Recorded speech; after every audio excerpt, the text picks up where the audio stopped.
ஆட்சி செய்வதற்கு தகுதியே இல்லாத கட்சி திமுக என்பதை ஒவ்வொரு நாளும் நிரூபித்து காட்டுவதாக அஇஅதிமுக பொதுச் செயலாளர் புரட்சித்தாய் சின்னம்மா காட்டமாக விமர்சித்துள்ளார். சென்னை போயஸ் கார்டன் இல்லத்தில் தனியார் செய்தி நிறுவனத்துக்கு பேட்டியளித்த அவர், திமுகவை வீழ்த்தியாக வேண்டும், அதற்கு அனைத்து கட்சிகளின் பங்கோடு வெற்றி பெற வேண்டும் என்பதுதான் தங்களின் எண்ணம் என்று தெரிவித்தார்.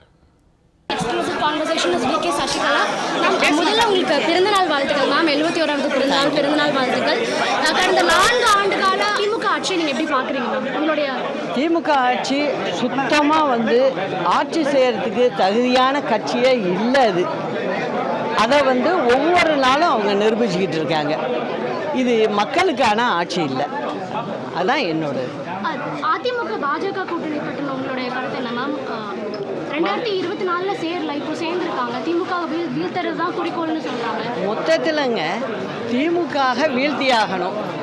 அதுக்கு உண்டான எல்லாவித எந்த கட்சியாக இருந்தாலும் எல்லாருடைய பங்கோட நம்ம வெற்றி பெறணும் அப்படிங்கிறது தான் ஒவ்வொரு கட்சியும் நினைக்கும். அதை போல தான் நாங்களும். நான் இப்போ ஒரு வாரம் 10 நாளைக்கு அப்புறம் பாருங்களேன், நிச்சயமாக நல்லது நடக்கும். நிச்சயமாக பங்களிப்பு இருக்கு.